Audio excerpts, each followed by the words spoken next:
Hello, and welcome to the UFC 236 morning weigh-ins here in downtown Atlanta, Georgia.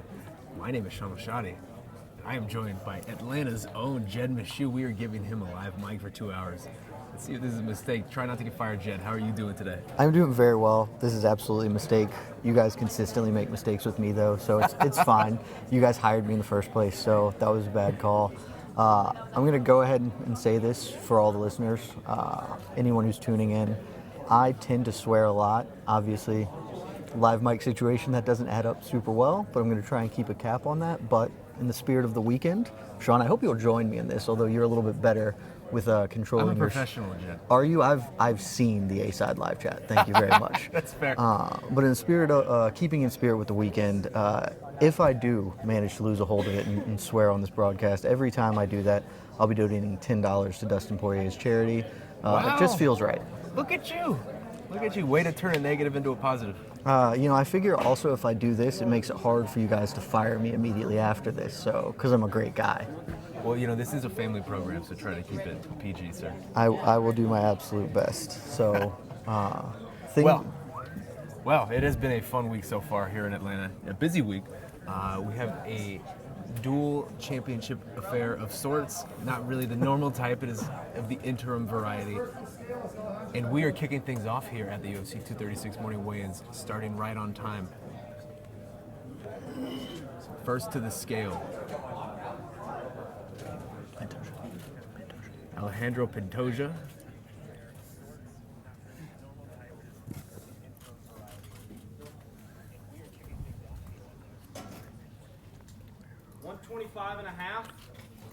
$125.5 for Alejandro Pantoja, who fights Wilson Hayes on the preliminary card.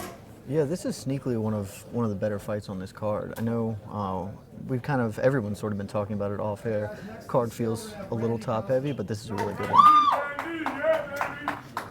Randy Johnson.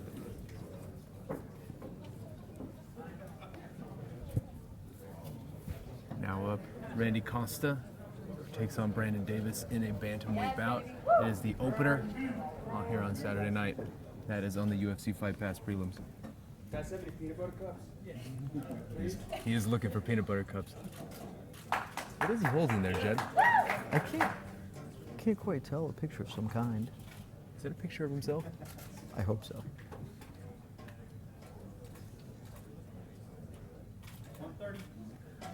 135. 135 for Randy Costa, and he wants some peanut butter cups. And that's definitely not a picture of himself. You can see there's a tattoo on the left breast of the man there. Unclear what that's about. Maybe something we should look into, though. Get that man some chocolate. I could use some chocolate. Everybody could use some chocolate, right? I know. All right, next up to the scale, Curtis Millender takes on Bilal Muhammad on the last bout of the UFC Fight Pass prelims.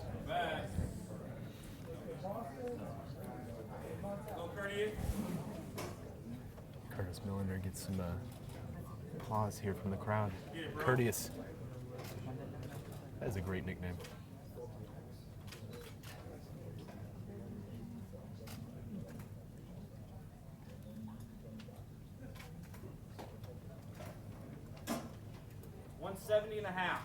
$170.5 for Curtis Millender.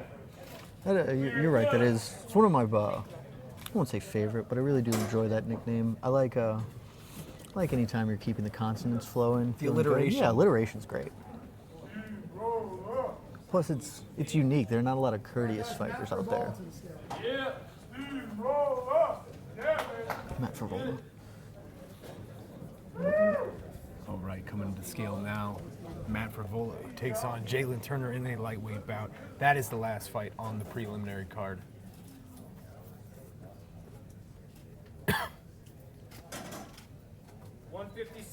$156 for Matt Favola. Makes it looks good, looking healthy. This is my first one doing these, obviously. You've had a little bit more experience. So usually this, we're getting some pace moving here. Just next guy up every time. Does that tend to be how it goes? It always, at the beginning, it always goes very fast, and then we'll hit a lull that will inevitably take 30 to 45 minutes. Oh, that's perfect. That's where I'm going to shine, guys. Don't worry. And quite a crowd has collected here behind us. Atlanta's coming out for everything this week. All right, Boston Salmon up now. Another tremendous name, I have to say. He is taking on Khalid Taha in a bantamweight bout on the ESPN prelims. Let's go, boss!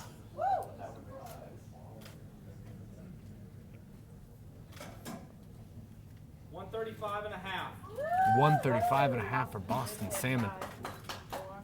Man, so far everyone's looked really good on the scale, so hopefully that continues. I'm interested when we have the lull to talk about Max Holloway and if this weight cut's going to be a problem for him. I know, obviously, historically he's a featherweight, but the last time he did have a lightweight fight booked, that did get canceled for weight-related issues, so. Montel Jackson to the scale now. He takes on Andre Sukumtov in a bantamweight bout on the UFC Fight Pass prelims. 136. 136 for Montel Jackson.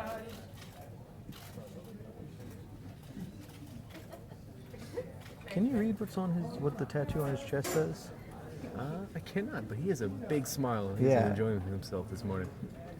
Yeah, clearly his weight cut went very well, and he's ready to rehydrate and hang out until tomorrow.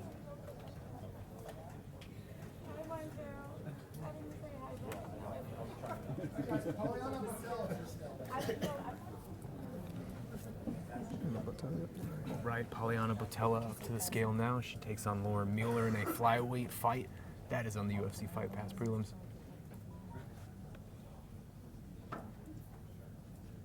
Botella coming off of a loss to Cynthia Calvillo back in November.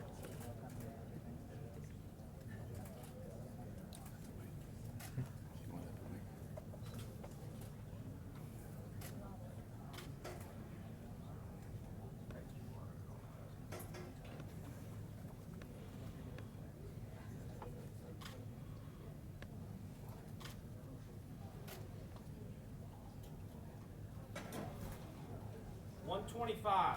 125 for Polyana Botella. And she is making her flyweight debut here in the UFC. She has fought her last 3 fights at 115. Interestingly enough, her last fight, as you mentioned, coming off a loss to Cynthia Calvillo, Calvillo was actually the one who missed weight there. So interesting to see Botella decided to make the jump up. But I'm always in favor of fighters jumping weight, especially recently. We've seen a lot of success there. So we'll see how it works for her against Mueller on Saturday.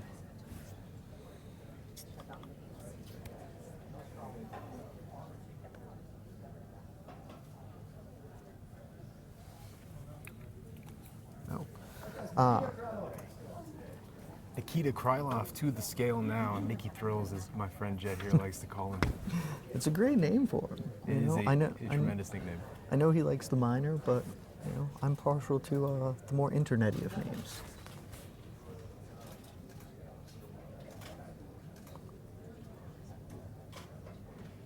$205. 205 for Nikita Krylov, who takes on Ovince St. Preux on the pay-per-view card. Honestly, it never ceases to amaze me about Krylov. When he made his debut at heavyweight, he was not a bricked-up young man that he is right now. He clearly worked really hard, transformed his entire body, and became a really good light heavyweight as a result. Yeah, and that is sneakily a rematch. You spoke to Ovince St. Preux yesterday. Nikita was the first. We'll revisit what I'm about to say because Max Griffin is stepping to the scale now. He is looking to make the welterweight limit.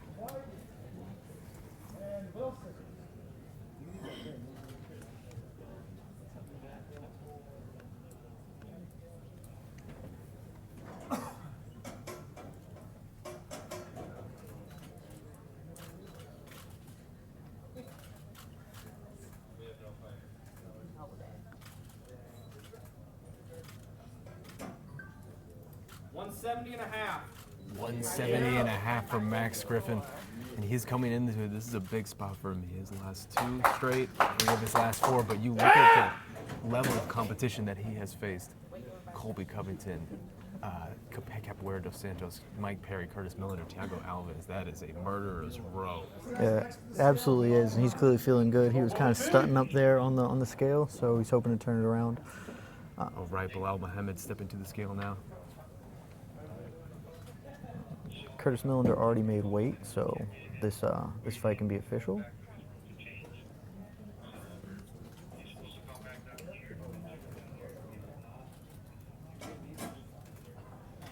$171. 171 for Bilal Muhammad. He gets a big roar of applause from the audience. Yeah, so with that fight official now, that's probably the star of the early Fight Pass prelim cards, I think. You just spoke about Curtis Millender having a win over Max Payne. Max Griffin, sorry, not Max Payne. Max Payne Griffin. And he's getting another showcase here for the Fight Pass prelims. All right, Eric Andrews stepping to the scale now. He is returning to the light heavyweight division for this fight, and he is taking on Khalil Roundtree Jr.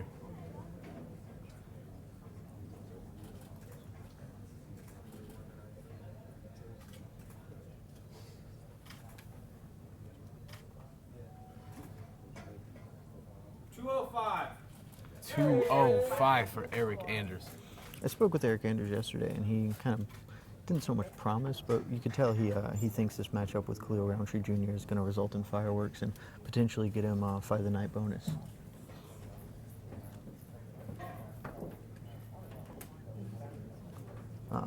Dwight Grant to the scale.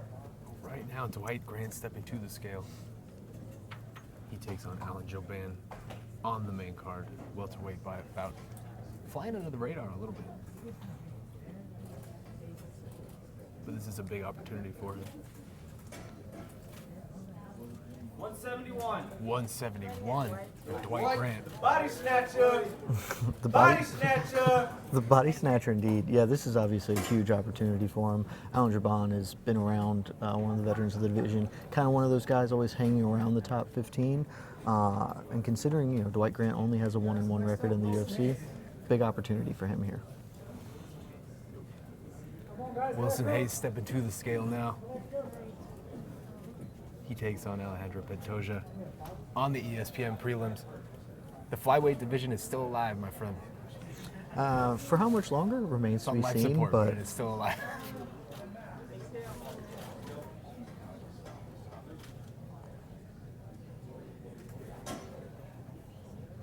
$126. 126 for Wilson Hayes, former title challenger. yeah, I'm really excited about that fight with Pantoja tomorrow. I know Hayes had a little bit of a skid there, lost 3 in a row, rebounded against Ben Wynn his last time out, and if the flyweight division doesn't die, the winner of that fight tomorrow, tomorrow, it is tomorrow. It's Friday, wow. The winner of that fight tomorrow, they're not going to get an immediate title shot, but they're right there. Well, this is one of the big ones. Here we go, stepping to the scale. Our co-main event feature, Kelvin Gastelum. He will be challenging for the interim UFC middleweight championship against Israel Adesanya.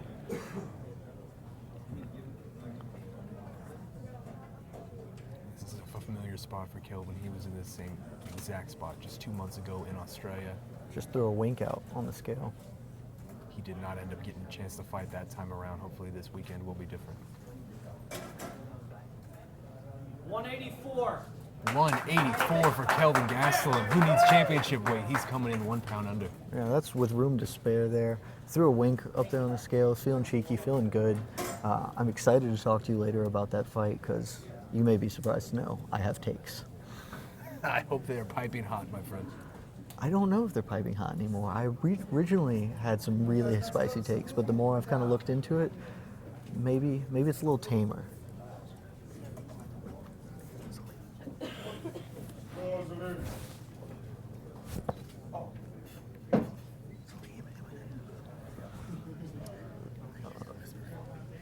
All right, Salim Imadiv step into the scale. I am probably pronouncing that very wrong, and I apologize for that. He's taking on Max Griffin in a welterweight bout. He is fired up. He's got those stunner shades on.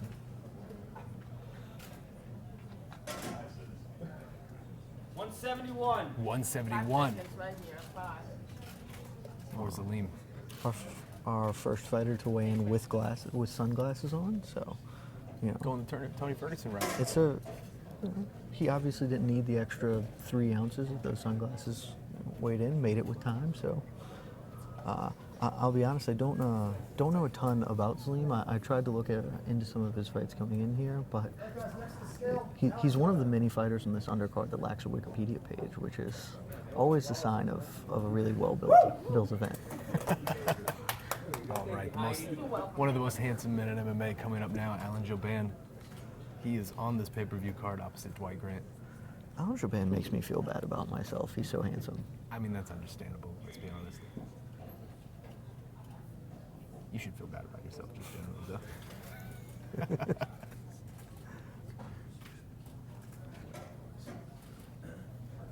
171.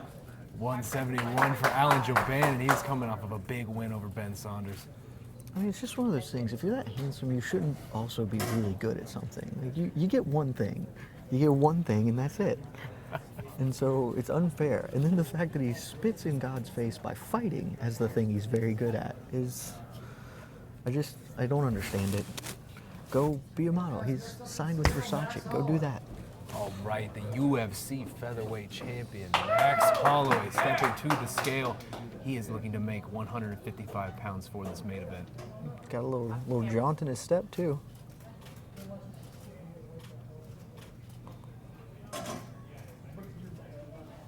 $155. 155 for Max Holloway. He makes that lightweight limit. You know, obviously glad that happened. The last time, though, he did have a little bit of trouble. He said he could have made the weight, but he didn't end up getting allowed to. So glad to see when he has a full camp of prep, no issues with the 155 limit. And it will be interesting to see what that man looks like at 155 pounds. His pace is already tremendous. I don't know what he can look like with more energy. Yeah, there's a really strong chance it's going to be fight of the year. All right, Jalen Turner stepping to the scale now.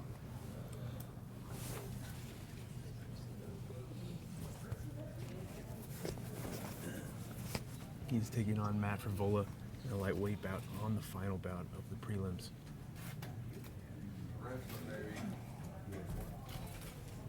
156. 156 for Jalen Turner, a big spider aficionado. He goes by the tarantula, and he owned, at one point, hundreds of tarantulas in his house. That is horrifying, and I really wish you didn't tell me that. At one point, they actually got loose, and his mom freaked out. Like, Yeah, hundreds of them. I would freak out too. I mean, you know, never want to place blame, but you're allowing that to exist. You could have put a stop to You that. enabled it. That you enabled the spider release.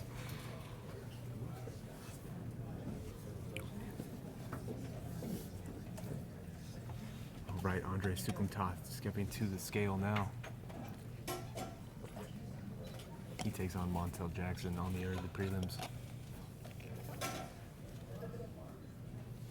136. 136 for Andre Sukumtat. We haven't had any issues so far. This is great. Maybe I'm just good luck, and you guys should just bring me to all the events. You're just trying to jinx this, aren't you? Yep, pretty much. Come on, it's been a pretty mundane fight week. I won't say mundane, but tame. I think tame's the right word. There's not a lot of drama. There's no one's still getting plenty a of time. three-piece and a soda yet. There's still plenty of time. Just trying to make things fun. All right, so who all is fired up here?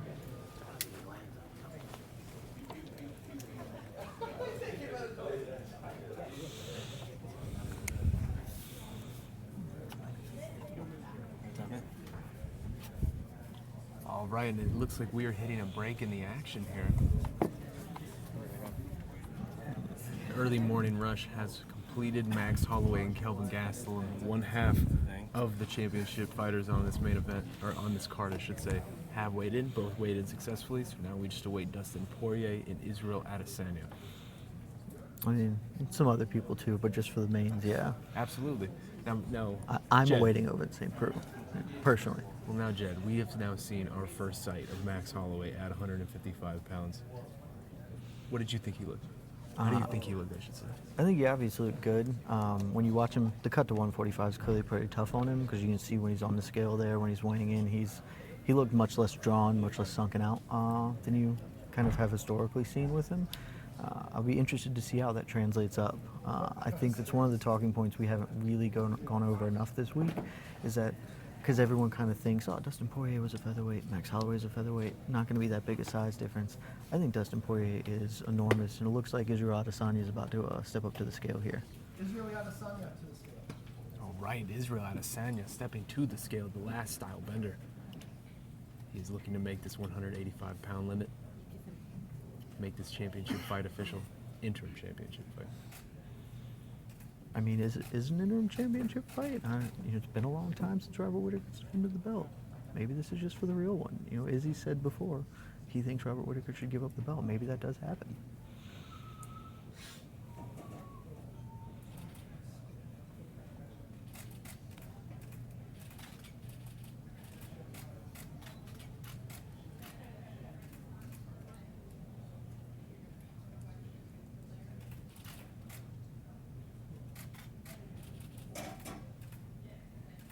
$183. 183 for Israel Adesanya, closing his eyes, taking in the moment. 183 with the hair pick even. He sees Kelvin Gastelum's 184 and raises him one. Lowers him one. Well, I guess you understand the concept of what I was going for there. Undercuts him by another full pound. And Wow. that championship fight is official. Our co-main event is a go for Saturday. Yeah, that is.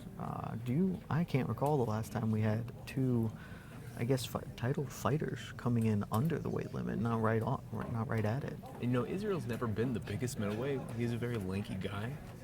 183 though. 183 is pretty impressive.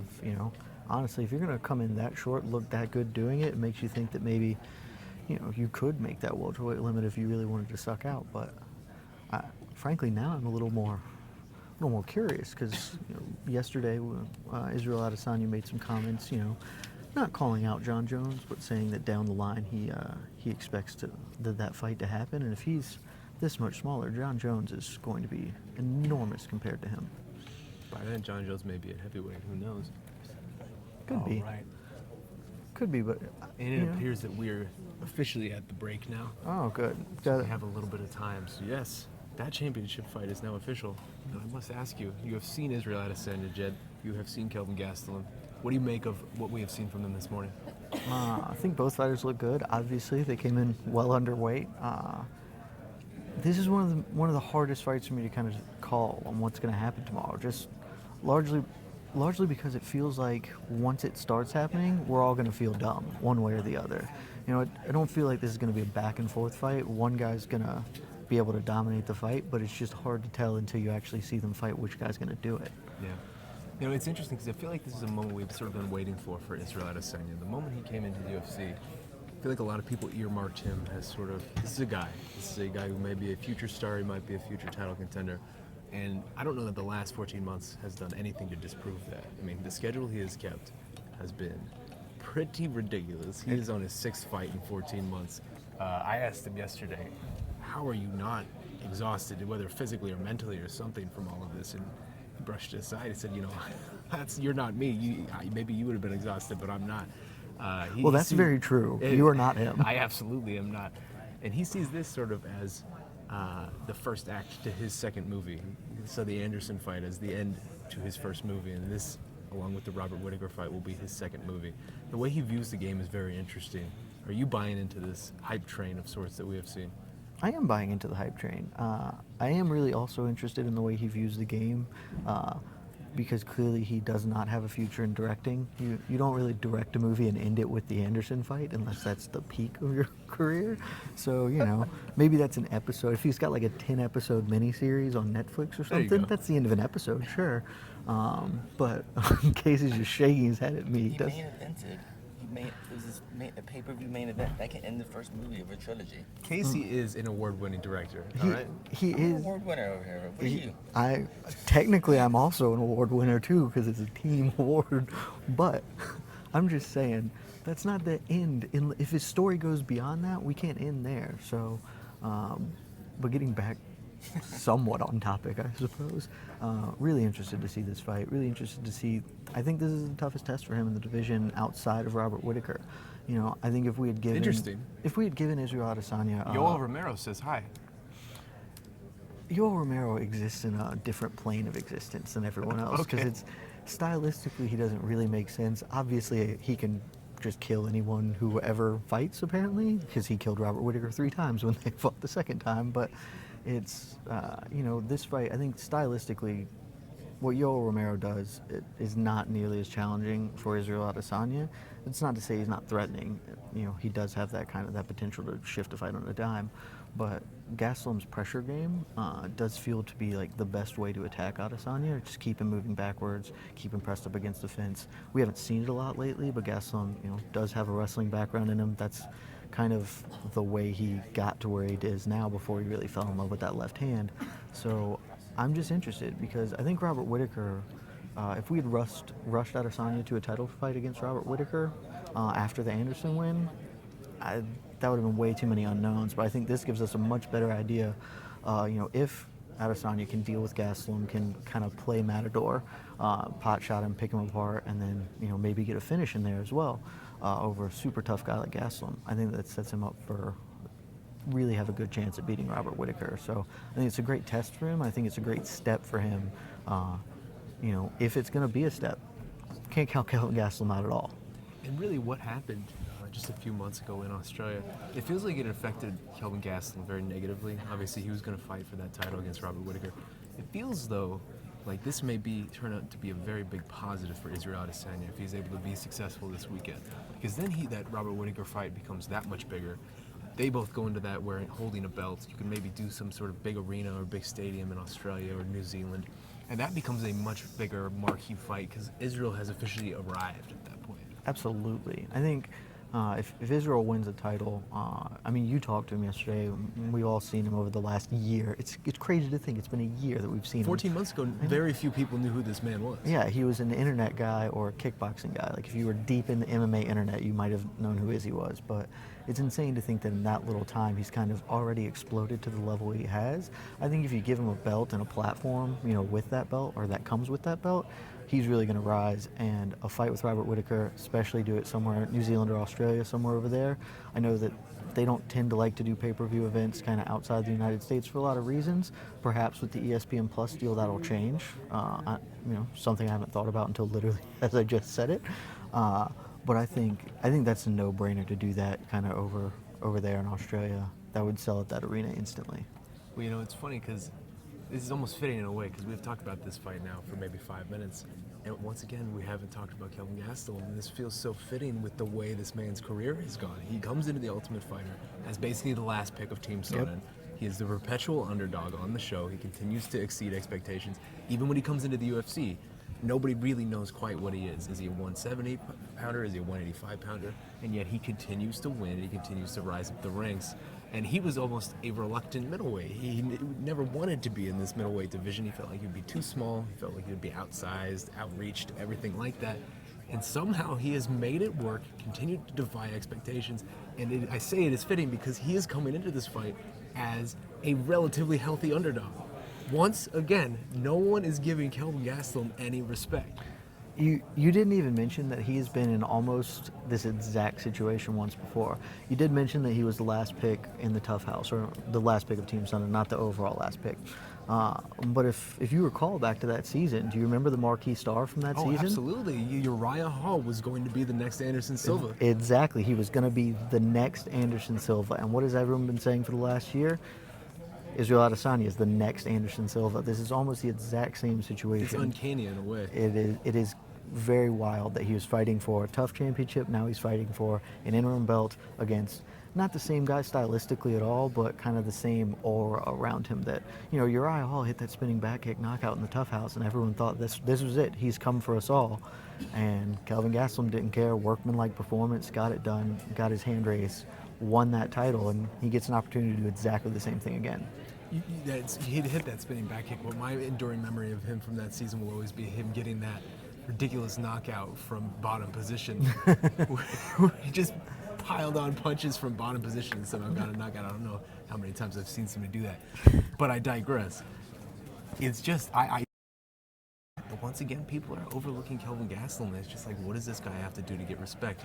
It's crazy to me that he has found this much success at 185, because I think I asked him yesterday, have you surprised yourself in this division? And he even admitted a little bit. I don't know that he expected to have this much success. I think in a way you never want yourself to lose, but I think in a way when he went to 185, he was like, I'll win a couple and then maybe I'll lose and then they'll let me go back down to 170. And that's just not how it's worked so far. Are you ready for a hot take? I've been sitting on them, and I do not in any way want to denigrate Kelvin Gastelum because he's obviously a fantastic fighter.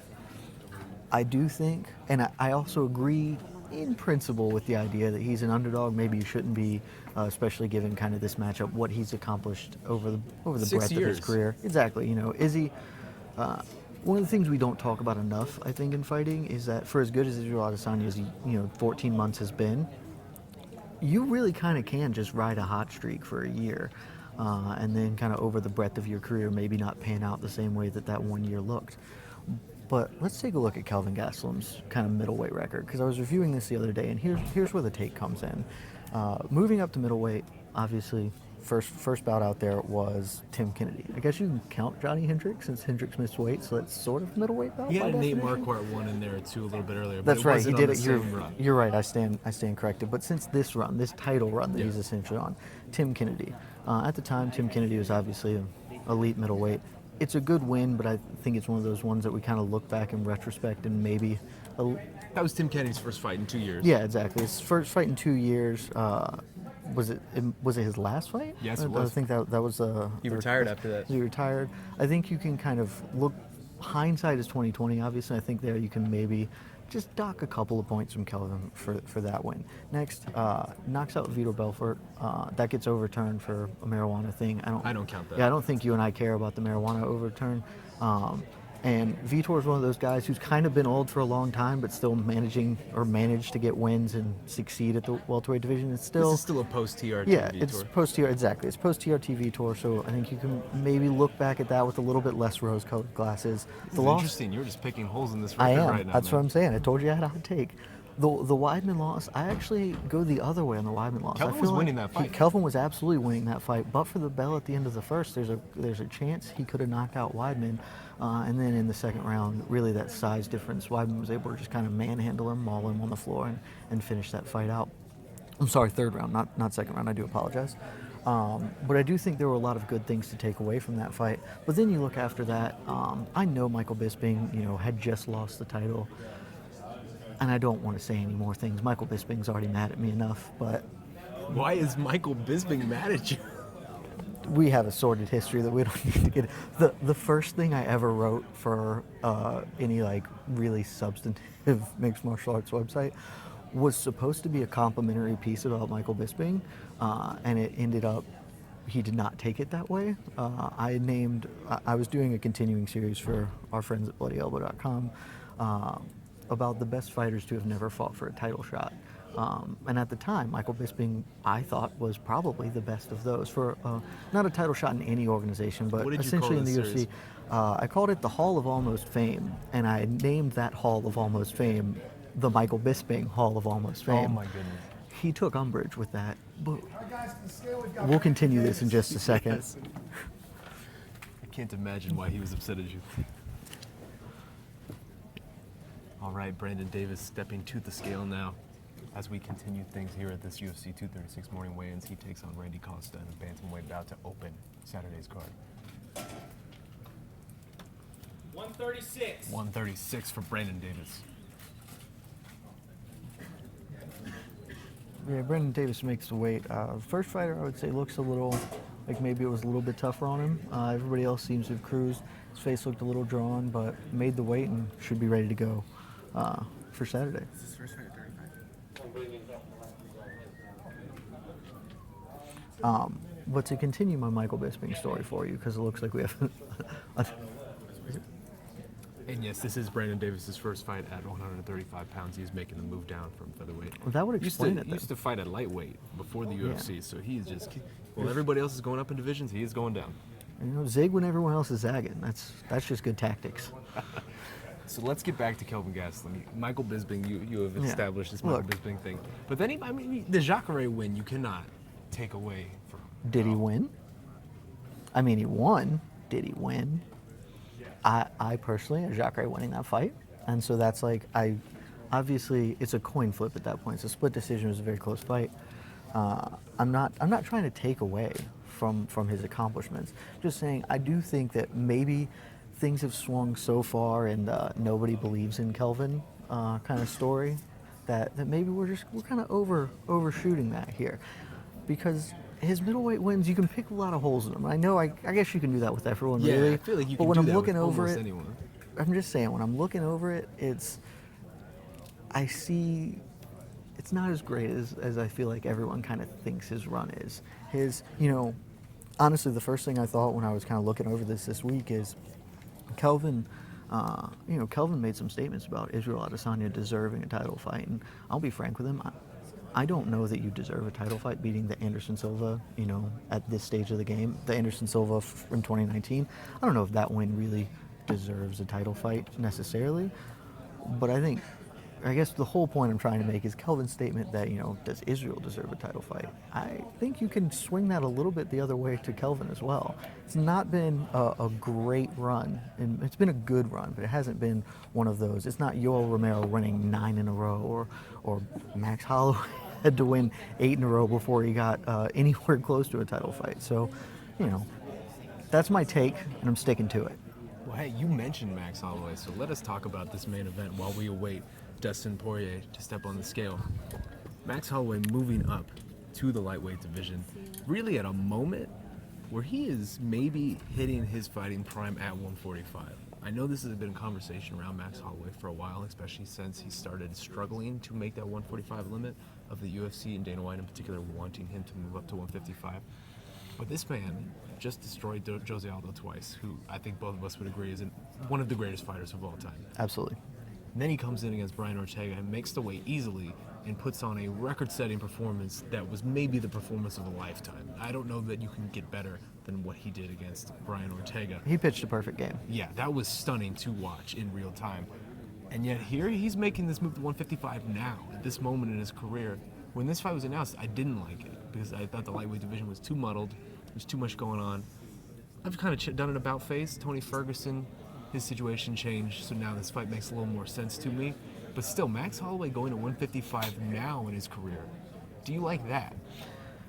I have a complicated relationship with basically everything Max Holloway. I'm not entirely sure he's entering his fighting prime. This is another take I'm coming in on. Obviously, he's young, 27 years old, and that this age range is usually what you would associate with the fighting prime. But I think historically we've seen that realistically years in the game is kind of a fight age. Exactly. Yeah. Fight age tends to be a little bit better of an indicator as a fighting prime. And Max Holloway started very young. He was the youngest guy in the UFC when he debuted. He's been fighting for close to a decade now. Not quite there, but I think he still has it in him. I'm not saying that he's shot or over the hill. I think that would be ridiculous considering his last 3 performances. But I do wonder kind of how much more he has before he's going to start fading. And with really great fighters, and I think Max is one of those. You see it with Jose Aldo. He's clearly not who he was physically, 5 years ago, 10 years ago. But he's so good and he's so talented. He's so good at so many things. He can adapt. That. Exactly. And so I do think Max is a great fighter and has that capability. But it is kind of the other side of that is I think he's at the tail end of that physical prime probably. And so I like this move up for him for those reasons, because adapting in the lightweight division is going to be really difficult. It's the hardest division in the sport. It has been for almost the entire history of the sport. So I think it's a great time for him to do that. Kind of in a big picture sense, I'm not in love with it. Everyone wants to talk about he's the greatest featherweight of all time, or is he? Just throwing that out very prematurely in my mind. I agree with you. I think it's still Jose, and I think Max agrees with you. Yeah, we're going to have to pause because Dustin Poirier is making his way up to the scale right now. All right, stepping to the scale, like you said, Dustin, the Diamond Poirier, who fights Max Holloway in this main event for the interim UFC lightweight title. It's been a long, hard road for Dustin Poirier, but he is just one day away from the moment he has been waiting for a lifetime.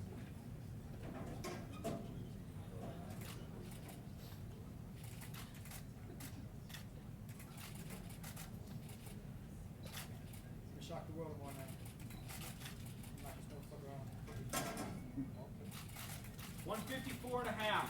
154 and a half for Dustin Poirier as he tells us he's going to shock the world tomorrow night and knock this MFer out. Way to censor yourself there. Good work. It's a family program, Jay. It is a family program. We've done a good job so far. I'll be honest. I don't know if that's going to shock the world if he knocks out Max Holloway tonight. If you get shocked by that, you obviously don't know who Dustin Poirier is. You know what, man? I almost have to disagree with you because let's talk about Dustin Poirier now that this man has stepped to the scale and this fight is official. The way I had talked about how it was fitting that Kelvin Gastelum is coming in this week as another underdog, as always, as he has been throughout his career. The same exact thing could be said about Dustin Poirier. You talk about this lightweight division, and people rarely seem to talk about Dustin. It's always about Conor or Tony or Khabib. Dustin Poirier has been out here just wrecking fools for the past several years. You look at his last 10 fights at lightweight, he has lost one fight. In his last 3 in particular, Anthony Pettis, Eddie Alvarez, and Justin Gaethje, he has looked like a destroyer. He is one of these just sneaky talented guys at 155, and for him to finally get his moment now, this moment to be able to break out and just prove that I belong with any conversation of the all-time greats when it comes to 155 of this era, I feel like people are sleeping on him. I feel like Max Holloway has been the story this week while Dustin's quietly doing what he always does. To an extent, you're definitely right there. I just don't see that anyone should be shocked if Dustin Poirier wins. You know, you are right. He's definitely kind of the dark horse or the third guy in that consideration if you take Conor out of it, because Conor's just always in a title fight. Regardless, he could lose 6 in a row. He's still there. He's Brock Lesnar. That's a good comparison, actually. Yeah. In this regard, yeah. But yeah, obviously his last 3 fights have been sensational. I think the reason he is that kind of unheralded character is his stretch right before that. You know, he's been good for a long time, especially since moving up to lightweight. But he did I think have his featherweight stretch kind of clouds people's vision of him a little bit. You think so? Because I think it's that early, not early, just the stretch right before this time, where he had that kind of tough fight with Jim Miller. Jim Miller, obviously a veteran of the game, but not a guy you kind of expected Dustin to run through him, and he ended up having a little bit harder of a time with that than I think most expected. That was coming off that knockout loss to Michael Johnson, which was a huge setback for him, frankly. Yeah. Especially because kind of you've seen what's happened to Michael Johnson in recent years. And that I was think, in 95 seconds. I think exactly. It was immediate. He just kind of left himself out there and got caught with a hook, and that was the end of the ball game. So I think, and then obviously the first Eddie Alvarez fight. You know, Dustin was winning that fight, thought he looked good, and then just kind of how that all broke down, I think maybe gave people a little bit of a sour taste in his mouth. And it took, you know, a couple of fight of the year contenders with Justin Gaethje and Eddie Alvarez to get him back on track. So, you know, I agree in principle. He's definitely the dark horse here. But if Max Holloway gets knocked out tomorrow, it should shock no one. Dustin Poirier is one of the hardest hitting, if not the hardest hitting lightweight in the game right now. Which is funny because I don't know that people look at him that way. I don't know that people talk about Dustin Poirier as this tremendous power puncher, but you're right. You're absolutely right. I have no idea why people don't. Probably because of Conor, honestly. Just because Conor kind of looms over everything, and so when you think about, who's the hardest hitting lightweight, everyone's just going to default to Conor because that left hand is notorious to Well done. I do what I can. But I think pound for pound, just shot for shot, Dustin Poirier hits harder than Conor McGregor. I'm not saying he's a better fighter than him, you know, but I do think he's a harder shot for shot puncher than Conor is. And that's funny that you say that because actually earlier this week, I think the first time we got a chance to talk to Dustin was on Wednesday at Open Workouts, and he was asked that.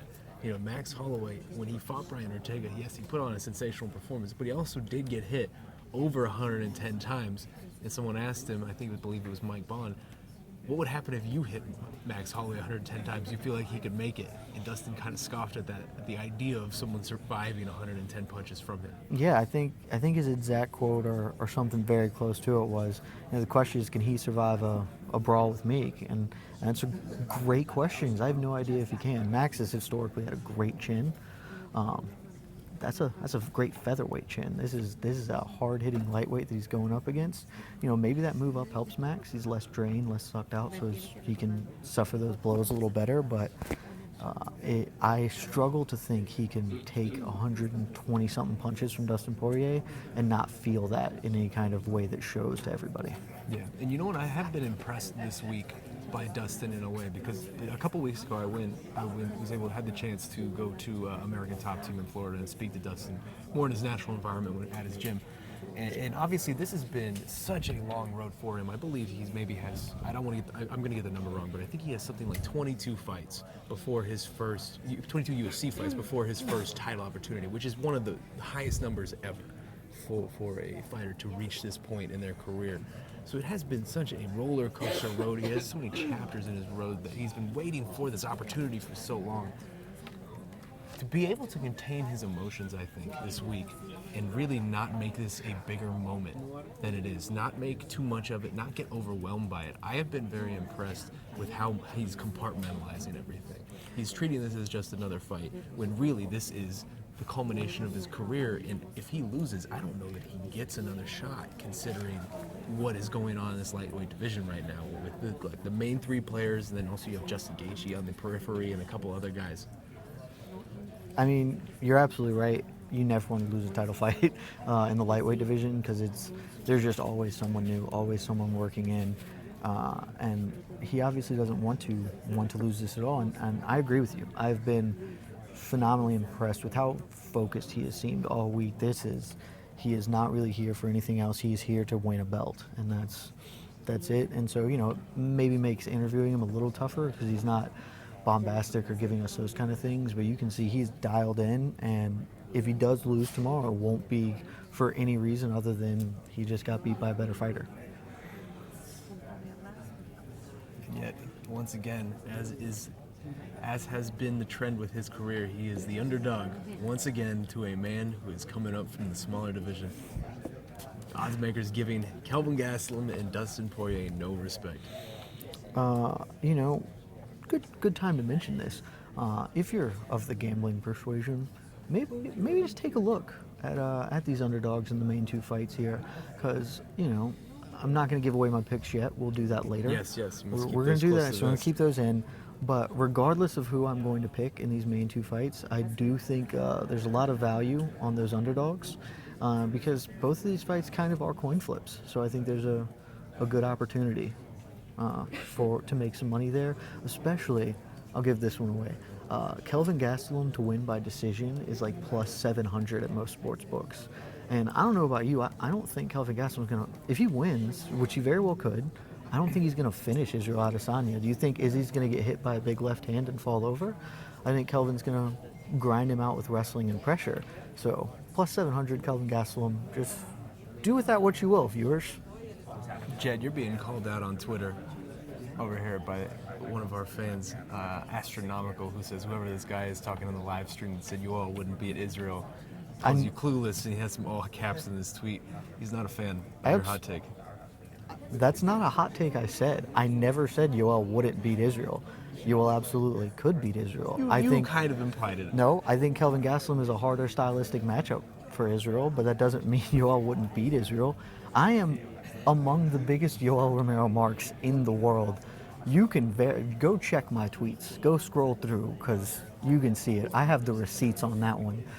But if you watch Yoel Romero fight, the reason he lost both of the Robert Whittaker fights, which he did more damage, frankly, in both of them, was the more dangerous fighter for large stretches. The reason he lost both those fights in the judges is that he will also sit around and not do things for a long period of time. And that means he can beat anyone in the world because of his dynamism. He also can lose to a lot of people because he just won't do enough in the judges' eyes. And I think Israel Adesanya, with his length, could certainly pose a lot of problems for Yoel, and he's going to be a lot harder than other guys for Yoel to time counters on, because apparently that guy's sleeping on Izzy. Izzy's super, super good. Well, hey, let's take a moment here to reset. We're about at the halfway mark, 10 minutes away from the halfway mark at the UFC 236 morning weigh-ins. My name is Sean O'Shadi. I am joined by Atlanta's own Jed Mishu. And we have had a relatively quick morning here at the morning weigh-ins. Both of our title fights are official. Max Holloway coming in at 155, Dustin Poirier half a pound lighter at 154.5, Kelvin Gastelum at 184, and Israel Adesanya doing one better with 183. We have about 4 fighters left. I believe Khalil Roundtree Jr. Oven St. Preux, Khalid Taha, and Lauren Mueller. And then we are done. It's been a quick morning so far. So Jed, we've talked a lot about this main event. We've talked a lot about this co-main event. It's not the deepest card. Let's say It's that not. right up front. We're not going to sugarcoat this. What else on this card do you have your eyes on? Do you feel like there are any matchups that may end up being maybe more consequential than we may expect, or just even fun in some degree? I think you got a couple of matchups that can be fun. Not a ton of things that are going to be consequential immediately. If you're looking for, oh, we've got someone else coming up here. Oh, I see Oven St. Preux behind the curtain. So let us reset 1 second. OSP stepping to the scale now. He fights Nikita Krylov in a rematch of the 2014 contest. Nikita Krylov was the first victim of the infamous Von Preux choke. We shall see if history repeats itself on Saturday. Go 2 for 2.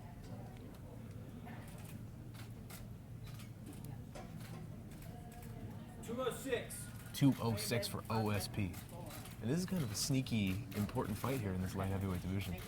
Yeah, I was actually just about to say that when we were, talking about consequential fights. I think pretty clearly the most consequential fight on the rest of this card outside of the two main events is going to be that OSP Krylov fight. Krylov? Not sure. You guys gave me crap about what I was calling it the other day. Nikki Thrill's OSP is going to be the most consequential fight just by virtue of being light heavyweight. John Jones is back to being the champion. He's made it clear he wants to fight as many times as he possibly can this year, get a bunch of defenses under his belt. Thiago Santos is next in line, but there are not a lot of clear-cut contenders after that. You've got Johnny Walker making a case for it, Dominic Reyes. Those guys are probably right in there, but you get a win here. OSP's already fought John Jones, I know, but win for either of these guys puts them 1 or 2 away from a title shot, frankly.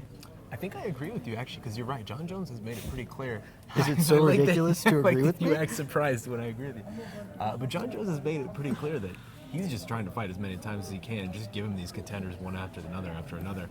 Which I like that strategy by him, man. You've been out for a long time. That's how you sort of reestablish yourself in this division, right? 1 second, we were getting interrupted here. I just feel like there's that one female in every fight. We have a live mic. Yeah, All right. that was a good call. That was stopping that before that became a thing. Way to go, Sean. That's a true pro move. All right, Khalid Taha stepping to the scale now. Bantamweight fight. He is taking on Boston Salmon. It's a fight of people with great names.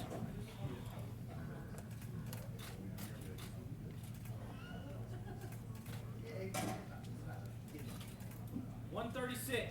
136 for Khalid Taha. Thank you. So we've only got 2 left now, Khalil Roundtree and Lauren Mueller. Successful morning so far. One person shows up at 10 o'clock, we get 11 o'clock, it's not successful. Nah, it's super successful. That gives me more time with the live mic, Casey. Of course, that's what we want. According to our fan feedback, I don't know, but no. But yes, John Jones at this point is trying to just cycle through these contenders at light heavyweight as fast as he can. And I don't know that there are a lot of new names for him outside of the ones you named, the Johnny Walkers and the Dominic Reyeses. So it is very possible that even though Oven St. Preux and Nikita Krylov are both coming into this fight off of a loss, like you said, 1 or 2 wins after this one, they might be in that conversation to, hey, just throw John Jones into this fight. Why not? They definitely are, because light heavyweight is just kind of barren. Some of that's John Jones. It's changing a little bit. You're getting new blood in it, and I think you're going to see a couple more middleweights move up. Obviously, Luke Rockhold just had his fight with Jan Blachowicz officially announced. If he can get by Blachowicz, which is not a given, I think that's a sneaky tough test for Rockhold. But if he get by Blachowicz, they might just insert him into a title shot right there. I'm for it. That's an interesting story. Coming to avenge his boy, DC. It's certainly an interesting story. Whether he would deserve it, probably not. But What does deserve really mean these days, though, Jed? You know what? Here, I'll throw a bone to our fan who hates me so much. The guy I would most like to see John Jones fight right now, I Yoel agree. Romero. I already know Absolutely. where you're going, and I agree with you 100%. I wanted more than anything a Yoel Romero DC fight. Back before Johns had returned, and Yoel was coming off the second middleweight loss that he really won. We all know he beat Robert Whittaker there. in that second fight, certainly. And I really wanted that. The confidence with which you say we all know. We all know that. Robert Whittaker died like 4 times in the cage. He's the toughest man that's ever been put on the earth, so he survived, but he died 3 times. But we all know it, and I would have loved to see Yoel Romero versus DC. You get the Olympic wrestling kind of background clash story there too. I think it just would have been dynamic and awesome. And similarly, I'd love to see Yoel Romero against John Jones. I don't know that that's going to happen, I guess, but I'll settle for Luke Rockhold, John Jones. That'd be fine. Well, it does seem that Yoel Romero versus Paulo Costa is back on the menu. Those guys are talking about a fight later this year, so that should be interesting. Yeah, and that'll be a fun fight, don't get me wrong. It's one of those things, I feel this way a little bit about Tyron Woodley. I know the situation's slightly different, but when you're kind of out of the title picture, I sort of feel like maybe just immediately move up. If you already got a title shot, move up, try and get another one in another division. Because Tyron Woodley, great champion, one of the best welterweights of all time. The way he lost, he's not getting another title shot. He's going to have to... I don't know about that. He's going to have to beat everyone. He's going to have to get 4 wins before they give him... Unless somebody else wins the belt. I would submit to you that if Colby Covington defeats Kamaru Usman and Tyron defeats Robbie Lawler, Tyron Woodley versus Colby Covington would probably be the fight to make. Do you think that? Because I agree. I think that's a good fight and could be made. Ben Askren's going to be fighting George Masvidal, and That's true. The UFC is going to like Ben Askren, the way Ben Askren talks.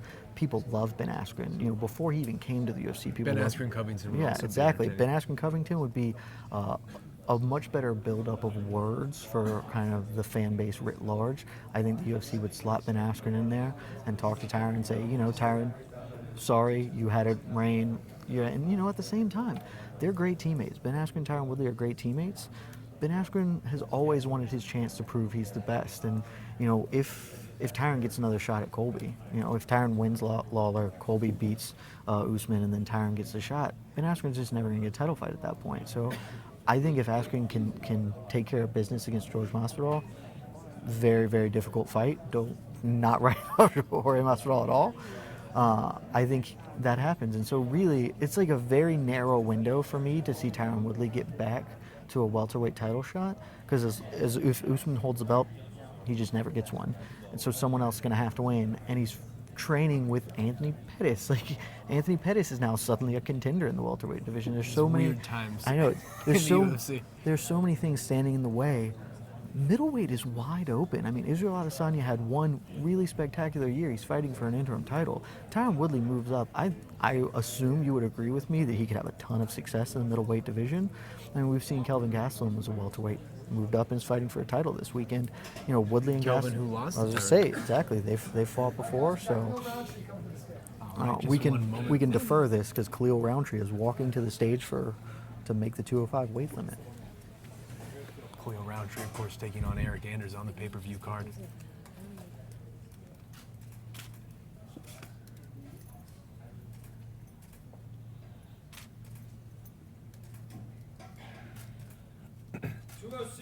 .206 for Khalil Roundtree Jr., and this is a big spot for him. He's coming off of that loss to Johnny Walker, and before that, he knocked out Gokhan Saki, so he really seems to be a boomer bust type of fighter here in the UFC lately. Yeah, and that's, when you asked me earlier, kind of fights I was keeping my eye on, I do think the Ovince St. Preux, Nicky Thrills fight, that's probably the most substantive fight just because of the division and kind of the history of both of those guys. But I think if you're just looking for fun, it's tough to go wrong with Eric Anders, Khalil Roundtree. If there's one fight on Saturday that you get a friend who doesn't really watch MMA, hey, come in and watch this, you go with the main event, obviously there. Not that far behind, and it's going to be substantially shorter. I don't imagine Eric Anders and Khalil Roundtree are going to take more than 5 or 7 minutes to settle their business.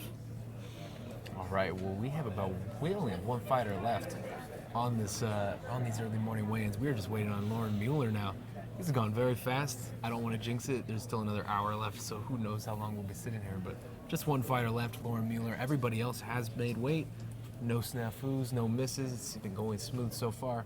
And Jed, we've talked a lot about UFC 236. I have not gotten a chance to ask you. You were the Atlanta resident on the team.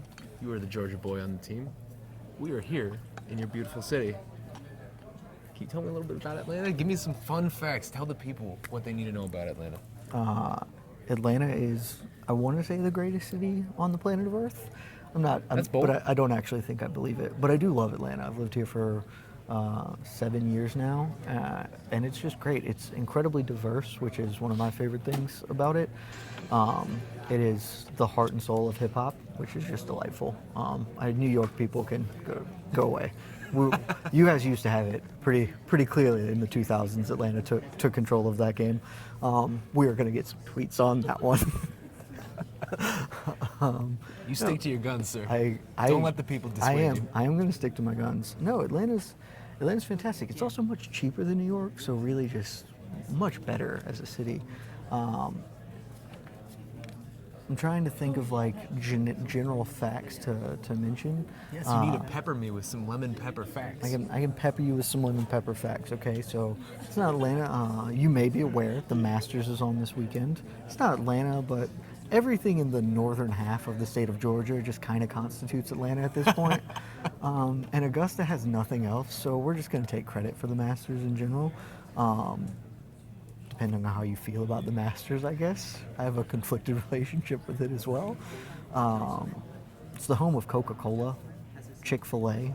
I know Casey, our award-winning video director, has some issues with Chick-fil-A.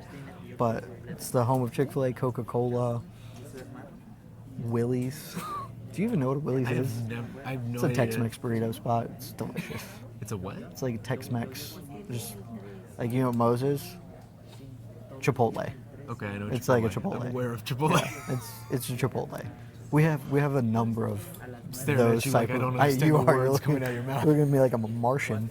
Yeah, we have a number of like Chipotle places, and it's kind of difficult for me to disassociate Atlanta from the South in general. But I'm a Southern boy. I was born and raised in the South. I've lived here most of my life. And Atlanta kind of fits this perfect needle in that it has all the parts of being in the South you like. You can get fried chicken everywhere. You can't, but Thank you. I appreciate that. but most people can just get fried chicken anywhere they go. Great food, great cooking, good people by and large. But you know, if you're in kind of the more rural spots, it's not as diverse. Maybe it's less interesting because you're not in like a big city. So Atlanta just kind of fits a really nice niche of being a big city in this kind of general community that I grew up in and love. Yeah. I mean, I'm an Atlanta boy, too. I know. I was born in Atlanta. I haven't been back since I was a toddler, so it's been cool this week. But I feel like I always can relate to Atlanta and Georgia as a whole because, I mean, I'm an Arizona guy. I'm from Phoenix. We're brothers in misery when it comes to sports. Neither of us have ever won I was anything. trying at not all to talk about whatsoever that. in anything. In fact, we've experienced nothing but heartbreak. So I can relate to that degree. I think I understand the culture of losing very much so. Excuse me, sir. I don't know if you're aware of this. Atlanta actually won a championship just last year. Atlanta United, our MLS. Never heard of it. It's really good. Well, we're actually really bad this year, but It sounds more correct. It does sound more correct. But our first year of existence, we made it to the playoffs. Really good. Second year, won the title. I don't know what sport you're talking about. It is football, or I soccer, remember as the Americans the Atlanta call it. football team blowing a giant lead in the Super Bowl and then never really doing much after that. Yeah, we can't talk about that because you're somehow a Patriots fan. It's the most ridiculous thing that's ever happened.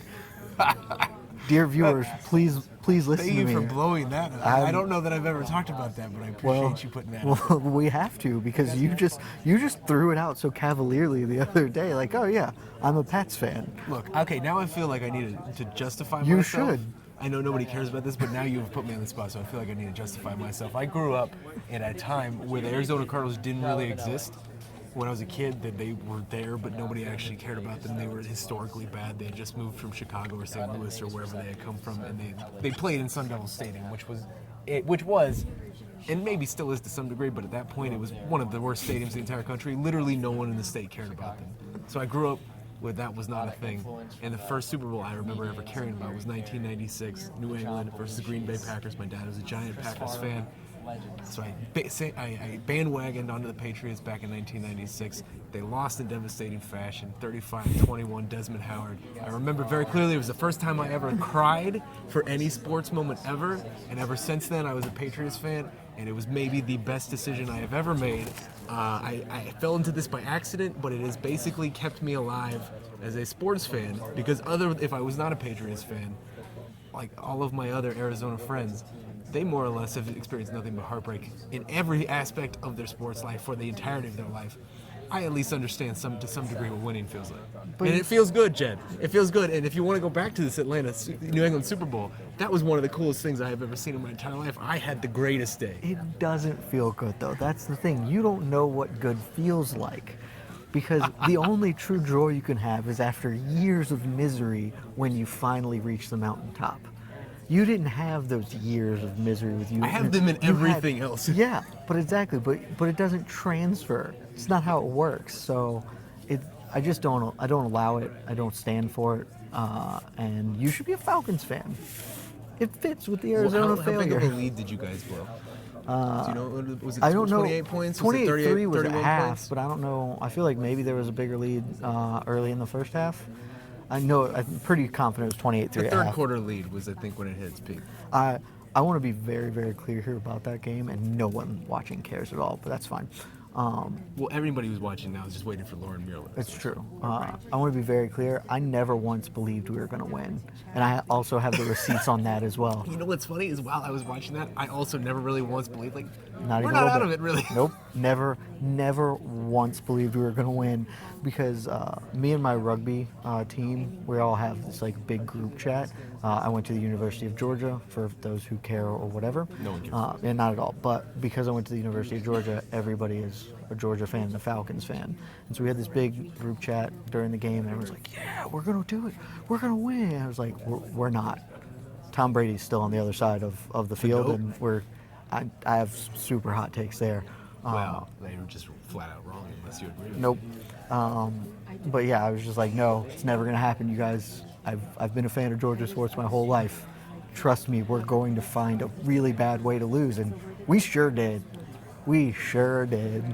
One of the best days of my life, but that is neither here nor there. Should we perhaps talk about fighting now, or? Yes, let's revisit this card, but rather than just dwelling in your misery. Good times. So Jed, we've talked mostly about this main card. I think that's representative of sort of the weekend that we're looking at. It isn't the deepest card. As you said, there's a lot of fighters on this card who don't have Wikipedia pages. I have mispronounced a couple fighters' names already. I won't lie, I don't know that much about some of these fighters on this undercard. Is there any other card that you actually are looking at that, hey, this is a good fight, this is one worth watching, this is one I am looking forward to? I think there are a couple. Any of these fights, I guess, could end up being entertaining or something. That kind of is always the case. It's certainly something, a refrain Dana White frequently parrots is, you never know until the fights happen what's going to happen. But I think if you're looking at kind of undercard fights, on the ESPN prelims, the one that mostly sticks out to me is the Hayes-Pantoja fight. I think that fight, it's weird because when you asked earlier about the consequential fights, I didn't really think about that fight, probably because the division's in such a limbo. It's so hard to talk about a flyweight fight right now and actually understand whether it's relevant whatsoever. There's sort of just being hung out to dry. Absolutely. And I mean, look at this. Like, this is the number 4 versus the number 5 in the division. Like, that fight in any other time, any other weight class, those two guys fighting, it's a main card fight, or at least the prelim main event even. But those rankings, even alone, of you just saying 4 versus 5, I don't know that means anything because of the amount of talent that they have cut from this division. Anytime any fighter has lost a fight over the last really year in flyweight, they're just getting cut. John Moraga, Brandon Moreno, all these names that really would have populated that top 10, they're gone. You have people who haven't even fought in the UFC and they're ranked in the top 15 of this flyweight division. It's so wild. I mean, yeah, Wilson Hayes is the 4th ranked fighter. He lost 3 in a row before his last fight where he picked up a win over Ben Nguyen. It's Ben Nguyen, who was cut. that sort of feels like maybe that's just what they're doing. They're just going to have every flyweight fight until they lose and then cut them. And Joe, it'll just be a death by 1,000 cuts of the flyweight division. I like that. I, That's well done. I just came up with that right now. But yeah, I mean, even this Wilson Hayes versus Pantoja, right? Because ideally, this would mean the winner of this is more or less in that conversation for a title fight. But yet you have Joseph Benavidez, who had already deserved a title fight. He is now having to fight Jussier Formiga, who had also already deserved a title fight. Both of these men have deserved title fights for a long time, and they're not going to get them. And the champion, Henry Cejudo, who we're going to see later today at this press conference, is up to bantamweight. The whole narrative with him versus TJ Dillashaw was, I am here defending the honor of the flyweights, and yet he is up to bantamweight. It's hard to make sense of this division right now. Yeah, that's just one of those things that, I don't want to disparage Henry Cejudo in any way because he's doing what's best for him, and it's you gotta it's look a out short for number fight. one. You gotta look out for Absolutely, number and one. this you don't have a lot of years in the fight game. You need to do it. That's best for him, so that's great. But at the same time, it does just kind of retroactively feel like, oh, so your whole "I'm here to save the flyweight division" that was just kind of just fight promotion, stuff, and so it kind of stinks. I would personally like to see Cejudo, vacate his belt, or at least let Formiga and Benavidez fight for an interim title. They're throwing them out like candy these days anyway. Why not give those two guys an interim belt? Because Jussier Formiga, I spoke earlier about the first piece I ever wrote being the best guys to never fight for a world title. And Jussier Formiga is sure looking like that's the track destined for him at this point, especially with the division in limbo. But he deserves a title fight. Is there anything else on this undercard other than Wilson Hayes versus Pantoja that you're looking at? I think on the ESPN prelims, Max Payne is just always really fun guy to watch. So Tremendous nickname. Yeah. I keep calling Max Payne and not Max I Griffin. knew who you were Yeah, talking about because that's- it's such a good nickname. It is. It flows. It's perfect. So Max Payne Griffin, always a fun guy to watch. So that fight will just be interesting. And then in the undercard, the Fight Pass prelims, as it were, I think that Malinder Muhammad fight, Curtis Malinder below Muhammad, that's a fight with stakes to it. Both of those guys are very good welterweights. They're going to be trying to look to break into the kind of upper echelon of the division over each other. And so that fight might not be the most entertaining. I could see it being somewhat of a dull affair. Maybe not dull, but just not action-packed. But I do think that fight has stakes and a lot of merit to it. So that's definitely something I'll be watching on the prelims. Let's look ahead to later today because just in a few hours, we're going to leave here. Actually, less than a few hours at this point. We're going to leave here and we're going to go to this big UFC seasonal press conference where they're going to have these type of press conferences where they have 17 people up on stage and inevitably maybe 5 of them are going to be asked a bunch of questions and then the rest of them are going to kind of just sit around and make the trip for nothing. But it is an interesting lineup today. I mean, we have 17 fighters. Ben Askren is among them, Francis Ngannou, Junior Dos Santos. You have Rose Namajunas, John Jones, Amanda Nunes, Holly Holm, etc. There are a lot of interesting names that are going to be at this press conference today. Wow. What? You left out Jack Hermanson. I can't believe you, Sean. I am very sorry, Joseph. I am very sorry. I don't know what came over me. I don't know either. Who are you most looking forward to hearing from today? Jack Hermanson, obviously. Yeah. I think that there's a strong chance we don't hear from him at all, which is kind of a shame because he's coming off a... You need to ask some questions to Jack Hermanson then. But everyone will just judge me because then they want to talk to Ben Askren more. That's what'll happen if I stand up and ask him questions. But he's coming off a great win, and he gets a hell of an opportunity, ahead of him now. So I think obviously the standout star of this press conference is set up to be Ben Askren. Even with John Jones on the stage, even with Amanda Nunes on the stage, maybe John Jones, I guess, is set up to be the star, but Ben Askren is going to steal all of that shine. It's what he does. We saw his first time he ever did a press conference. Everyone just suddenly was talking to Ben Askren. He is that character for the sport, and looking back, it seems ridiculous it took the UFC this long to get him because he's such a natural fit for them. I think Ben Askren will obviously be fun. I don't know how fun John Jones will be. John always has the potential. He's, a boomer bust kind of interview in a lot of ways, where he can be wild and awesome and fun, or he can just kind of revert to Thiago Santos is going to be a tough challenge. I'm just going to do what I got to do. Yeah, I don't know that Thiago's really going to give him much to work Exactly. with. Exactly. You know, if there's someone to play back, John's great. But if, you know, I mean, honestly, was the Anthony Smith fight, it wasn't all that well built up because Anthony Smith is very respectful, and that's good. You know, don't be someone you're not. But John really thrives when he has a foil, when he's playing counter, playing against somebody. If you just have Thiago Santos saying, hey, I'm going to shock the world, I don't think you're going to get a lot out of John in that regard. Maybe I'm wrong. I hope I'm wrong. It's better for us if I'm wrong, certainly. But I think Ben Askren's going to be the star here pretty clearly, and then everyone else will see what they can do, you know. They have an opportunity to make themselves stand out, and I don't know that everyone approaches these things like that, but I do kind of feel like these big press conferences in that regard give you more of a chance to kind of make yourself a star. Yeah, the opportunity is there. Everyone's going to be watching, right? Exactly. Everyone's going to be watching, and everyone's going to be watching in context. I feel like in press conferences where it's just you and your opponent, that it's not the same, you know? Like, when you think about Conor McGregor's big press conferences, a lot of those kind of came later, but earlier on, that's when he would jump out in groups of people. When you can command a room of people, when you've got 20 other people trying to do that, that's when you know that you're it. And that's true. A lot of his best moments, or at least most memorable press conference moments, came from these type of big pressers. Who the F is that Stevens, guy? Yeah. You know, exactly. And so when it's just you and maybe a couple other people for an event presser, you know, you're getting a lot more focused shine, and I feel like you can stand out a little less. Whereas these kind of events are big opportunities. So I think Askren is going to do phenomenal at it, and we'll see if someone else can make a name for themselves or stand out.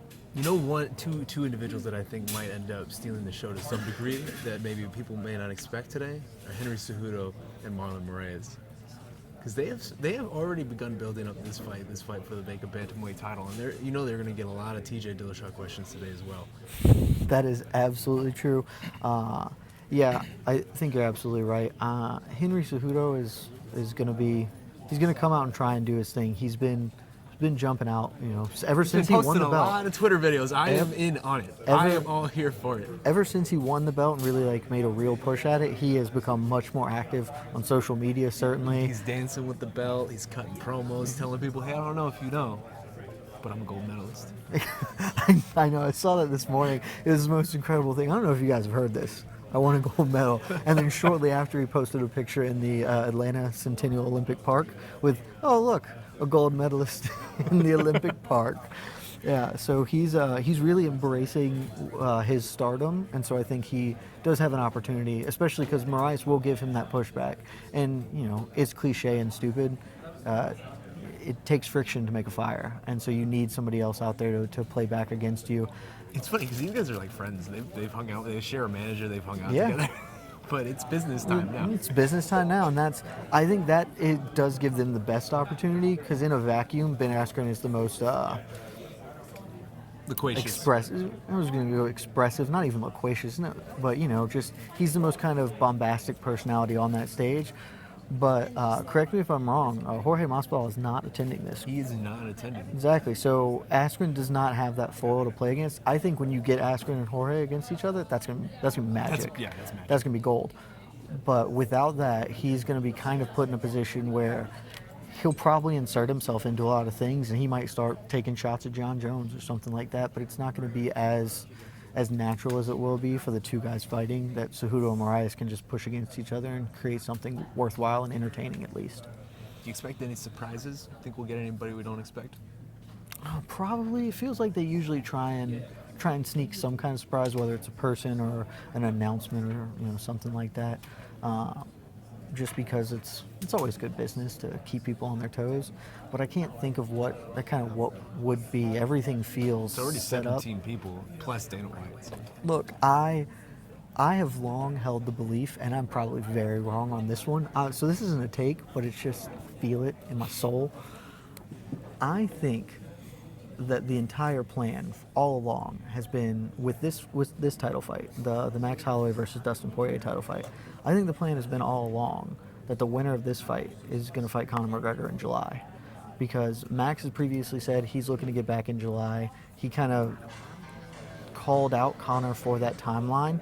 That fits with Conor is saying before Conor retired, if you count the retirement. Conor was saying he was looking to get back in July. I don't think either of these dudes, I don't think Poirier or Holloway really wants to wait until November. And Khabib has been pretty firm that he's not fighting until November, that he wants the November Madison Square Garden card. Maybe someone gets injured or something like that happens and they want to, but I just feel like with both of these men, they want to get back in there. They want to be active. Who better to be active against than Conor McGregor? Both of them have a loss to him. That's certainly a good consolation prize. Exactly. Both of them have a loss to him. They're going to have a title on the line. They'll get those pay-per-view points with Conor.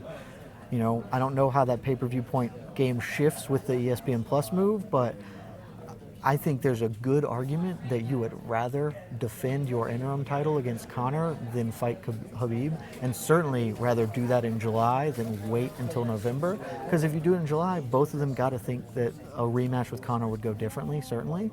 It gives them a chance. I think both of them would beat Conor McGregor at this point in every man in this conversation's career. I think Max certainly would. I'm interested about Dustin because I think I'd favor him, but I also don't want to sleep on Conor McGregor. I know he's had a pretty rough run of things. I just don't know how motivated he is at all.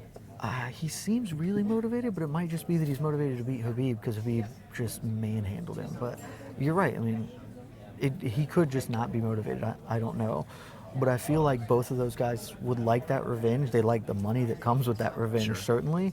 And they got to think they can get that done in July and then be set up for Khabib in November.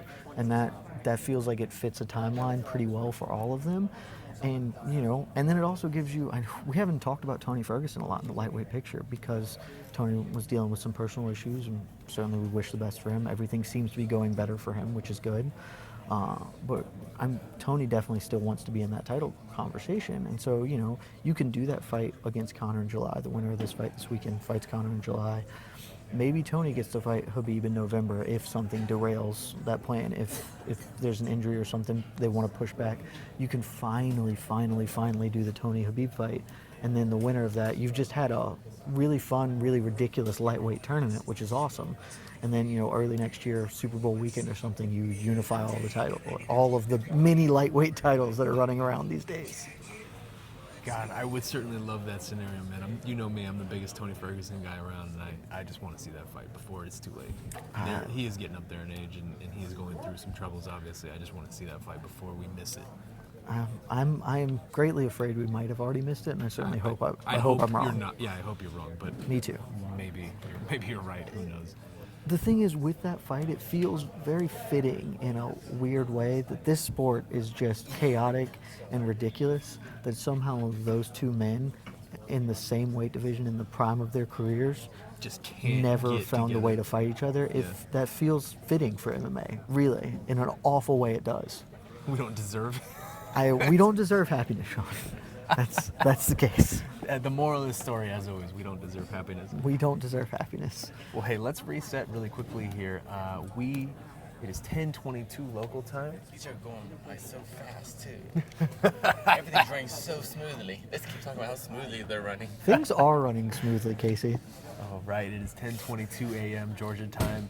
We have about, I can't do math, 38 minutes You can left. do math. It Good was work. rough. It was rough doing it on the fly. We have about 38 minutes left here, and we are only waiting on one fighter. We are waiting on Lauren Mueller, who's going to try to make the flyweight limit against Poliana Botella.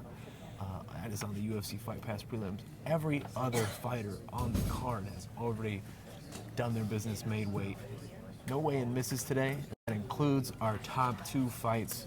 Max Holloway, Dustin Poirier, both men making under the lightweight limit, and Kelvin Gastelum and Israel Adesanya, both men going significantly under the middleweight limit. Those championship fights are official. My name is Sean Oshadi. I am joined by Jed Michoud. It has been a fun week here in Atlanta. It's just getting started, really.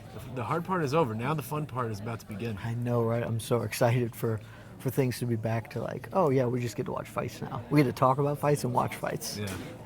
That's the good part of this job. And you know, we've talked a lot about how this card isn't the deepest card, but I really do believe these top two fights can't get better than this. I mean, yeah, you can get better. You can get better, but they are sensational, absolutely sensational fights. No one can crap on these top two fights. Absolutely right. I'm even going to change from what I earlier said.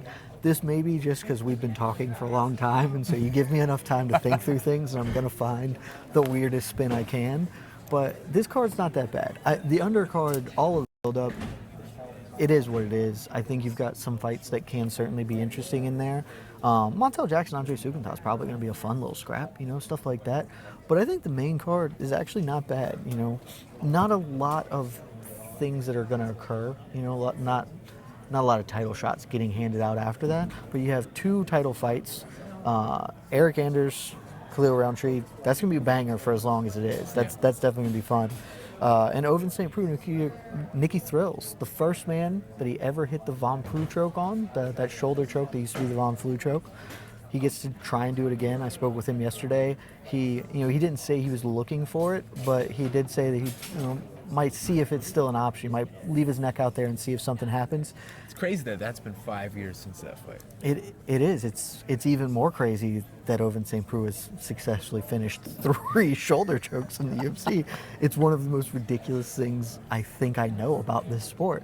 So, if tomorrow night main card starts and Ovince St. Preux, Nicky Thrills jumps the guillotine, holds on too long, history repeats itself. This card's going to be amazing just from that alone. And then on top of that, you get an absolute fight of the year contender with Holloway Poirier. Gastelum Adesanya, I personally don't think it's probably got like that fight of the year feel to it, but it's an interesting, compelling fight on its merits. I think the finished product might not be that back and forth or fun in that regard. I feel like it's probably going to be one-way traffic either way it goes, but it'll certainly be great. And we're going to be finished up here in just a second, Sean. All right, Lauren Mueller has appeared. She is about to step to the scale. She is looking to make this flyweight limit. Lauren Mueller, step into the scale.